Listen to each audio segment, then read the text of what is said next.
ചില ആളുകൾക്ക് എന്തെങ്കിലും ഒരു ചെറിയ കാര്യമുണ്ടായാൽ മതി മൂത്രം പോകാൻ.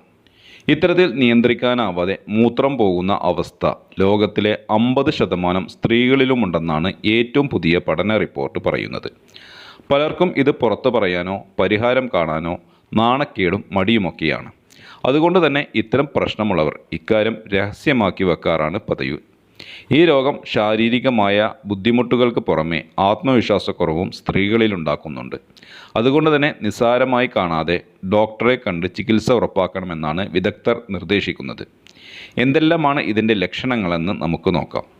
അപ്രതീക്ഷിതമായി ഒരു തുള്ളിയോ 2 തുള്ളിയോ വീതം മൂത്രം പോകുന്നതാണ് രോഗത്തിൻ്റെ തുടക്കം. ചിരിക്കുമ്പോഴോ ചുമക്കുമ്പോഴോ എന്തിനേറെ തുമ്മുമ്പോൾ വരെ ഇത്തരത്തിൽ മൂത്രം പോകാം. ഇത് ചിലപ്പോൾ ആഴ്ചകളിൽ തുടങ്ങി മാസങ്ങൾ വരെ നീണ്ടു നിന്നേക്കാം. ഇടയ്ക്കിടെ മൂത്രമൊഴിക്കാൻ തോന്നുന്നതും പെട്ടെന്ന് മൂത്രമൊഴിക്കാൻ തോന്നുന്നതും അത് നിയന്ത്രിക്കാൻ പറ്റാതെ വരുന്നതുമൊക്കെ ഇതിൻ്റെ ലക്ഷണമാണ്. രാത്രിയിൽ 2ലേറെ പ്രാവശ്യം മൂത്രമൊഴിക്കാനായി ഉണരുന്നതും ഇതിൻ്റെ ഭാഗമാണ്. ഈ പറഞ്ഞ ലക്ഷണങ്ങളിലേതെങ്കിലും അനുഭവപ്പെടുന്നുണ്ടെങ്കിൽ ഉടൻ തന്നെ ഒരു ഡോക്ടറെ കാണേണ്ടതുണ്ട്.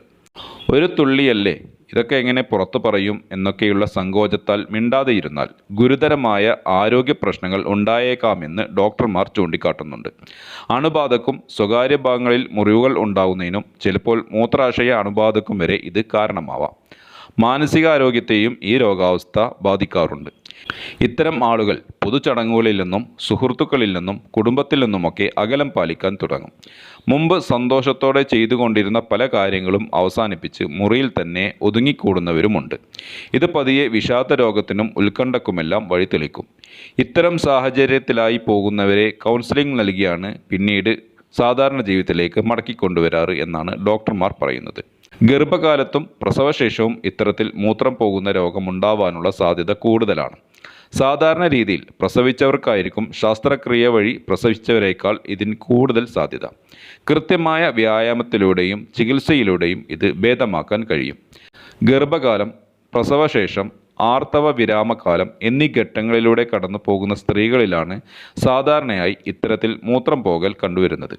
എന്നാൽ ജീവിതശൈലി മാറിയതോടെ 40 വയസ്സിന് താഴെയുള്ള സ്ത്രീകളിലും ഇത്തരം അസുഖങ്ങൾ സാധാരണയായി കൊണ്ടിരിക്കുകയാണെന്ന് റിപ്പോർട്ടുകൾ പറയുന്നു.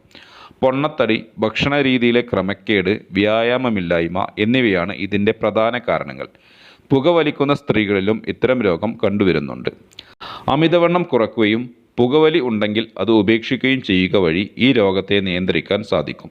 ഇതിന് പുറമെ പെൽവിക് മസിലുകളെ ബലപ്പെടുത്താൻ ചെയ്യുന്ന വ്യായാമങ്ങളും യോഗയുമെല്ലാം ഈ രോഗാവസ്ഥ കുറയ്ക്കാൻ സഹായകമാണ്.